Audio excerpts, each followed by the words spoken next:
On a quiet Sunday afternoon in Houston, Texas, inside the biggest church in America, a mother walked in with an AR-15 rifle, and a 7-year-old boy's life was shattered forever.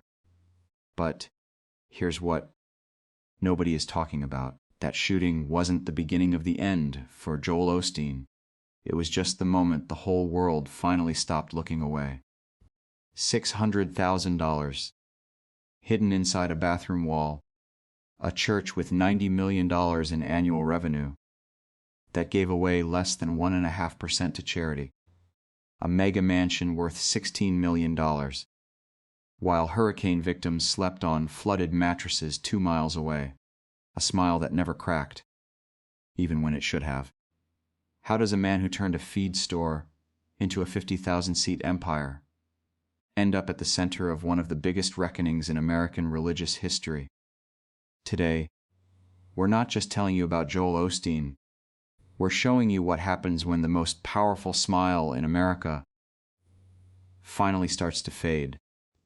To understand how Joel Osteen got here, you first have to understand where Lakewood Church came from. And it didn't start with luxury, it started with heartbreak.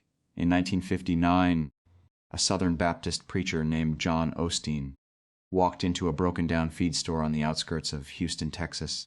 No stained glass, no pews, no steeple, just a handful of folding chairs and 90 people willing to believe. John Osteen had already lived through his own personal crisis, a divorce, a remarriage, questions about his faith. He had drifted away from the rigid structure of his Baptist roots and discovered something he called charismatic Christianity, a faith built not just on doctrine, but on healing, renewal, and the direct power of God in daily life.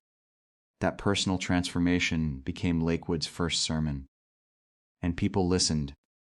But the moment that would define everything, it happened inside the Osteen family home. Joel's mother, Dolores Osteen, was diagnosed with metastatic liver cancer.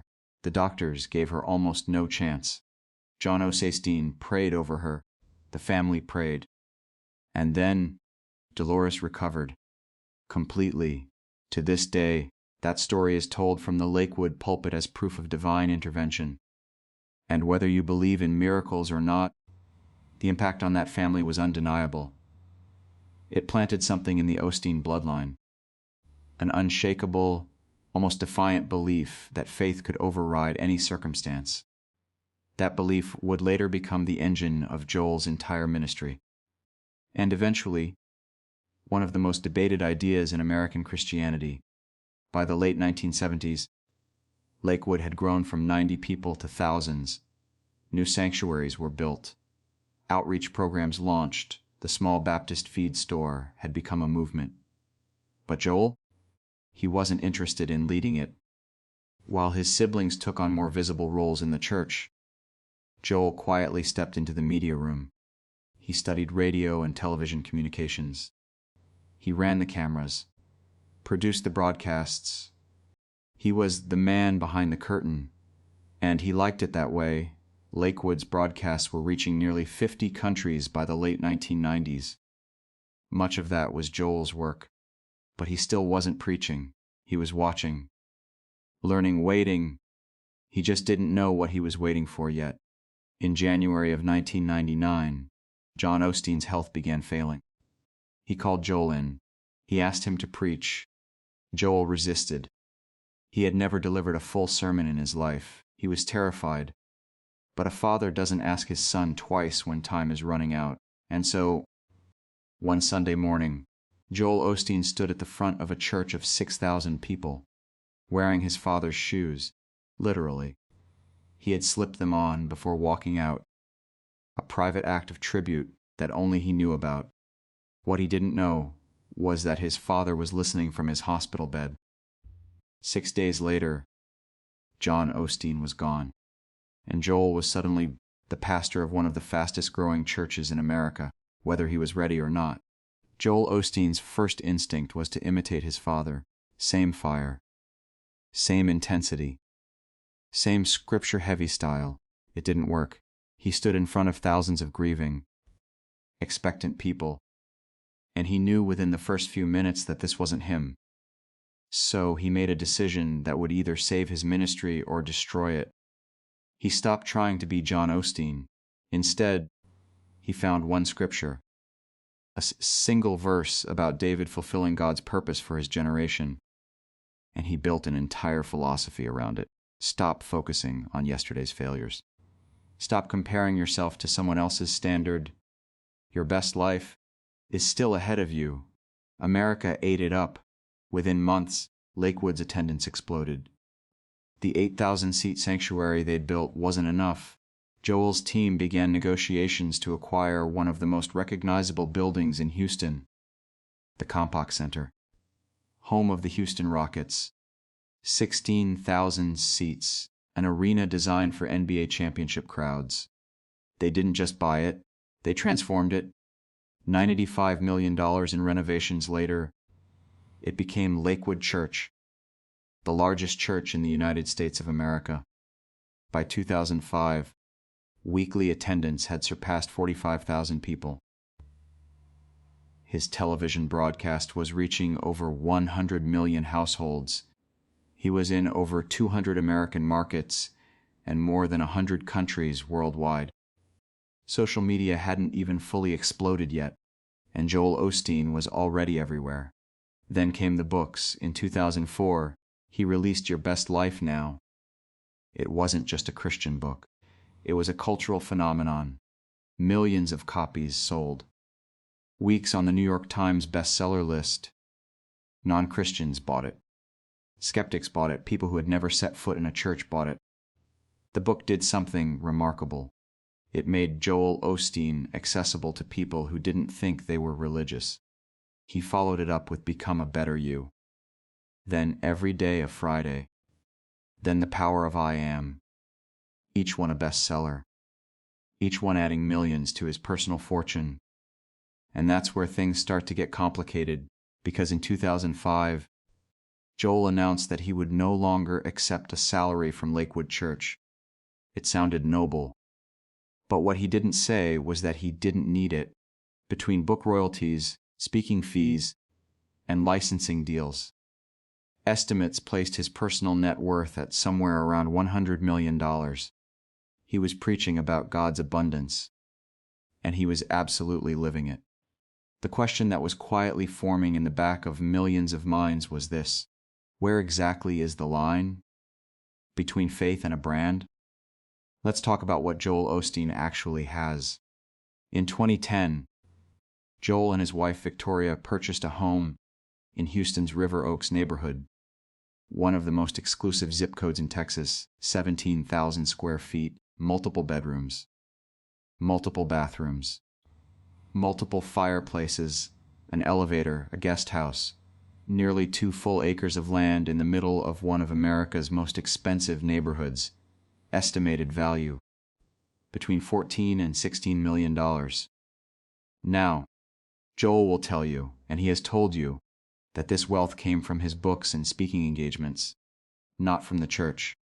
And technically, that's accurate. But here's where it gets thorny. Lakewood Church generates an estimated $90 million per year in revenue, $90 million flowing in from tithes, donations, merchandise, events, and programs. How much of that went to charitable causes? According to reports from the Houston Chronicle and the Financial Times, less than 1.5%. That's approximately $1.2 million out of $90 million. Ministry Watch, a watchdog organization that monitors the financial transparency of churches, gave Lakewood Church an F for transparency. Their donor confidence score for Lakewood? 3 out of 100. 3. And because Lakewood is classified as a tax-exempt religious institution, they're not legally required to open their books, which means the public gets no answers. Just suspicion. Then came the story that nobody expected. In 2021, Lakewood Church was undergoing renovations. Workers tore into the walls of a bathroom that had been sealed since 1990. And inside those walls, they found envelopes, hundreds of them, stuffed with cash and checks, total amount discovered, $600,000. The money was linked to a 1990 theft reported by the church, a theft that had gone largely unsolved for over 30 years. Investigators believed this was likely the stolen money, now rediscovered by accident. But the story exploded far beyond the cold facts of a decades-old burglary.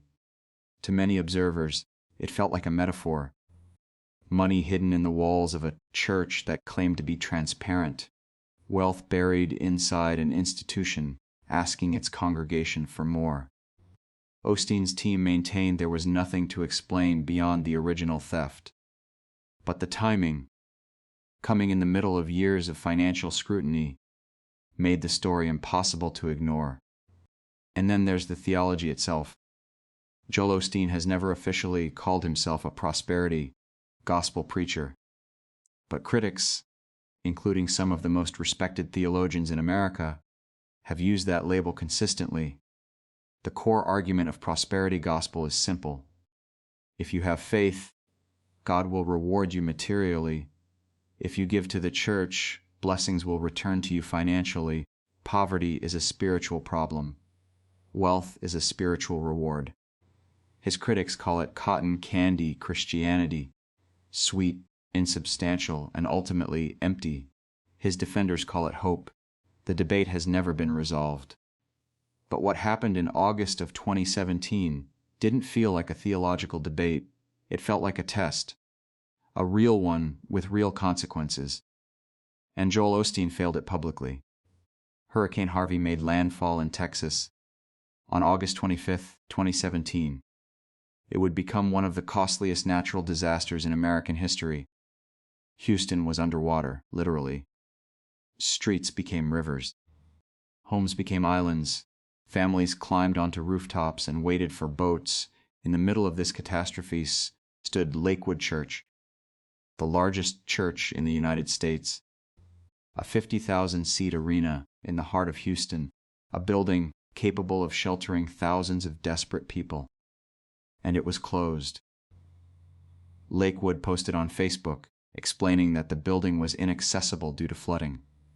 Within hours, social media users began posting their own videos and photos. Videos of the churches surrounding streets, dry, macalyx, open for traffic. The backlash was immediate and volcanic. Hashtags calling out Lakewood trended nationally. Major news outlets picked up the story. Twitter, Facebook, Instagram, all of them filled with the same image. The largest church in America, sitting dry while thousands of its neighbors drowned. Mark Elliott, an economic policy expert quoted by several outlets, put it bluntly.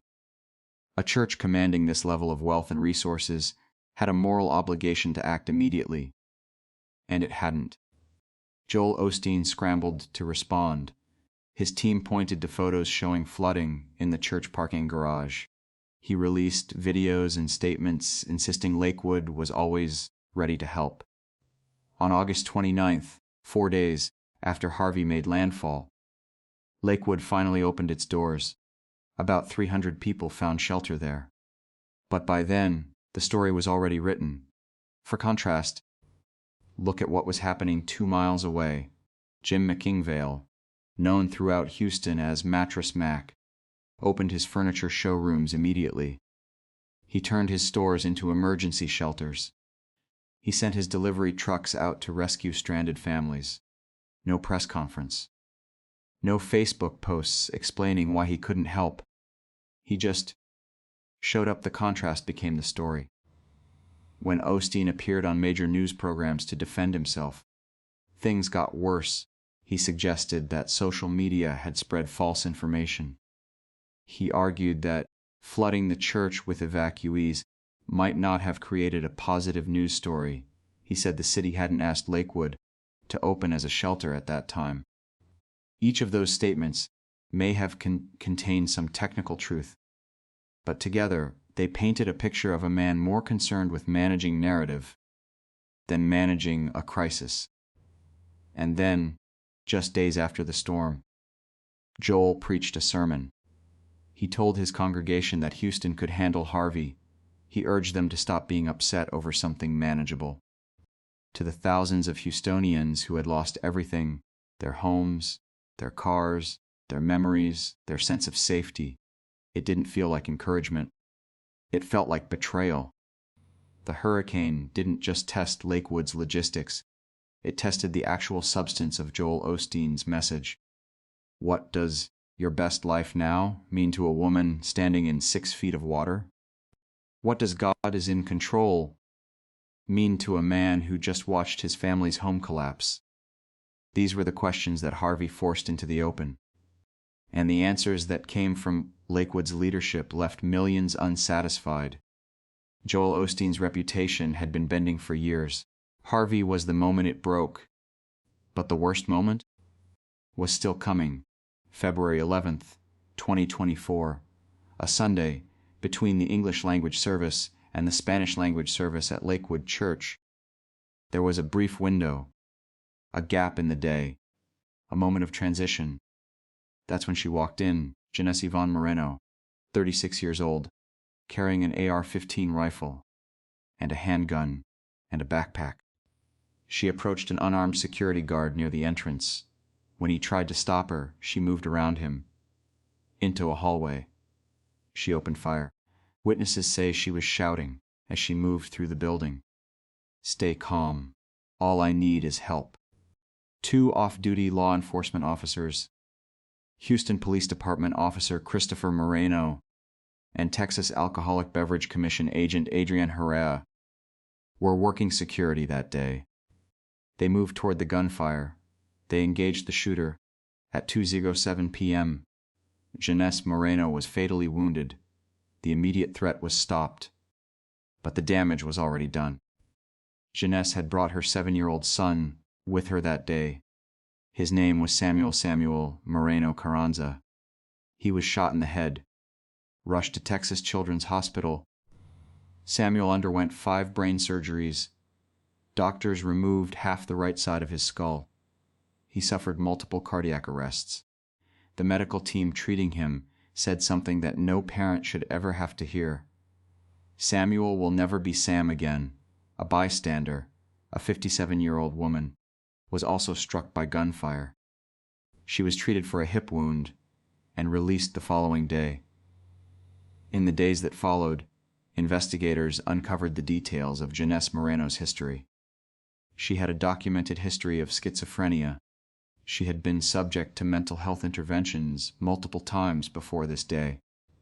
Despite those red flags, she had legally purchased the AR-15 rifle just 2 months earlier, in December 2023. Rabbi Wally Caruana, Janesse's former mother-in-law, spoke publicly about what she had witnessed. She said this tragedy was both predictable and preventable, that systems had failed, that warning signs had been ignored, that a broken mental health care infrastructure and gaps in gun purchase laws had combined to produce something that should never have happened. Joel Osteen addressed the media in the hours after the shooting. He spoke carefully and quietly. He acknowledged the trauma that had torn through his congregation. He reflected on the reality that in today's world, no place, not even a house of worship, could be considered completely safe. It was one of the most human moments many had ever seen from him. The smile was gone. What was left was something more honest: fires, grief, the look of a man confronting a world that his message of positivity couldn't fully protect him or anyone from. In the aftermath, Lakewood implemented new security reviews, questions about armed security, emergency response protocols, and the safety of megachurches across the country entered the national conversation. Community support poured in for the survivors: counseling, donations, prayer vigils. And for a moment, just a moment, the debate about Joel Osteen's wealth and theology and hurricane response went quiet because a child had been shot inside a church. And some things are too heavy for politics. So here's where we land. Joel Osteen is not in prison. No court has sentenced him. No legal judgment has been handed down. But there is another kind of reckoning, and it doesn't happen in a courtroom. It happens in the court of public opinion, in the slow erosion of trust, in the gradual silence of people who once defended you. What do you do with a man who built something genuinely extraordinary, and then, in the moments that mattered most, seemed to prioritize the institution over the people it was supposed to serve? What do you do with a message that genuinely helped millions of people feel hope, but that critics say was ultimately built on spiritual sand, thin on accountability, heavy on comfort? What do you do with the image of a 7-year-old boy who went to church on a Sunday morning and never came home the same? There are no clean answers here. Joel Osteen's story is the story of American Christianity in the modern era, the ambition, the scale, the wealth, the blind spots, the genuine faith wrapped in layers of branding, the way institutions, even good ones, can lose their footing when fame gets too loud and accountability gets too quiet, whether you believe he is a fraud, a visionary, or something more complicated than either of those words. The story isn't over. Lakewood Church still stands, Joel Osteen still preaches, and millions still listen. But the smile means something different now. It doesn't look like invincibility, it looks like survival. That's the full story of Joel Osteen. From that converted feed store in 1959 to one of the most complicated legacies in American religious history.